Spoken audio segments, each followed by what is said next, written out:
think educationally here at the museum, the opportunities are almost endless because every car has a story. Our history is very important, and these things are part of that history.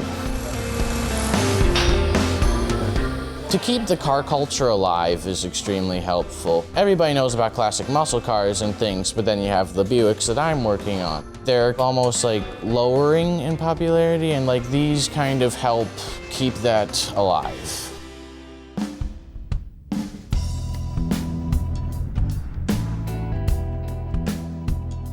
So for those who might not be familiar with the Gilmore Car Museum, can you kind of tell me a little bit about your mission and maybe your role in the community?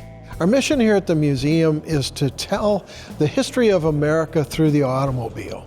So you can imagine the automobiles had a huge impact on our society and the way we live, you know, and it still does today, and it's always changing. So we tell that story from the very beginning with late 1800s all the way up through the modern age. In addition to being the largest car museum in North America, with over 90 acres and the host of 115,000 people annually, the Gilmore Car Museum also prioritizes education. The Garage Works program gives high school students a hands-on opportunity to learn automotive technology through restoration. So it's a high school program, it's after school, and where we have high school students come in and they learn how to restore museum vehicles, and they learn all the techniques they need to know doing that. So I had read online that the Garage Works program started in 2009. Do you know at all kind of what the draw was there? What maybe Gilmore Car Museum saw that the community needed that program for? A lot of times in the public schools, they don't have the automotive programs they used to have in the old days, right? A lot of those programs are gone and it's sort of centrally located. So we wanted to have a program where high school kids could come and not just learn about new automobiles, but learn how to really learn restoration techniques on older vehicles, antique automobiles, and students that wanted to come and work with their hands and have hands-on experience, and that's what we do every day in Garage Works. The program has made an impact on many aspiring mechanics throughout its 16 years, including third-year Garage Works student J.R. Wildfong.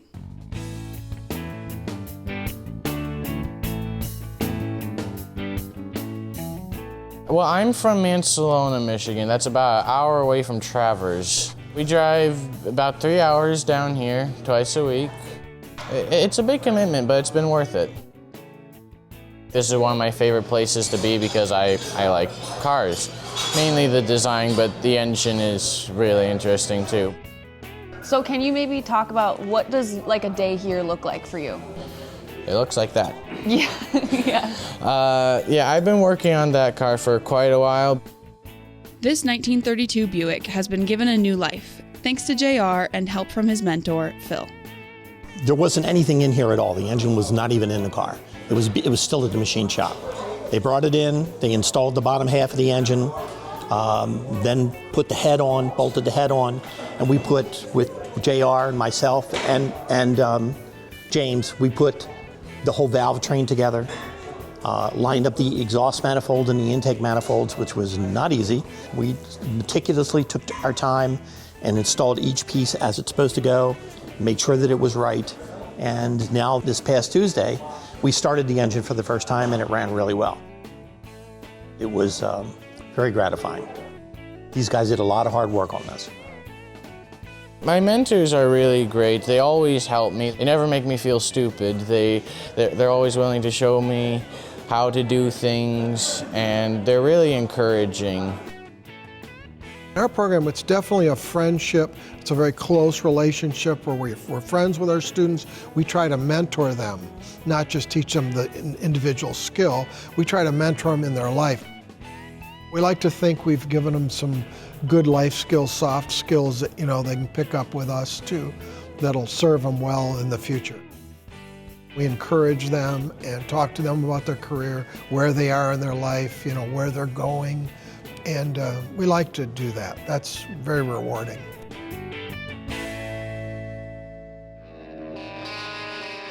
How does the local community kind of come help support that program? We have a lot of support.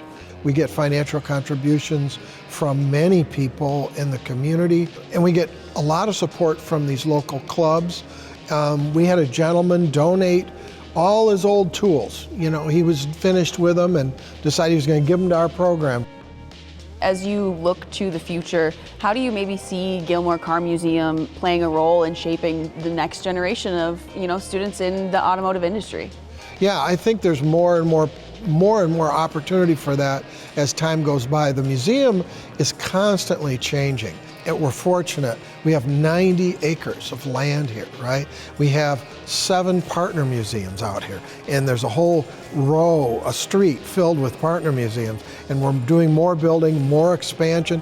So we're really growing, thriving, and expanding.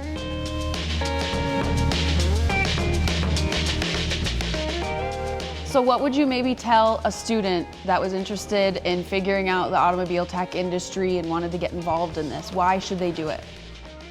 This program is really valuable, and you really just learn a lot. You can learn welding, you can learn woodwork, and the vastness of just the car engine itself and all the working components in that there is a lot that goes into working just one thing's engine. And here, you can learn how to work on quite a few of those things. So that would be extremely valuable knowledge.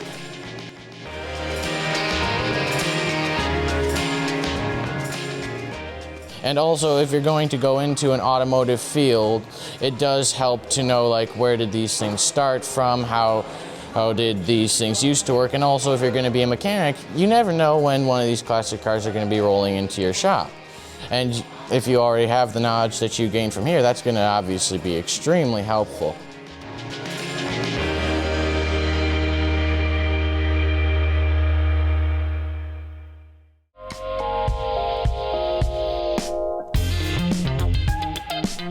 Celebrating vibrant people. Captivating places and remarkable things. This is Living West Michigan. I'm all about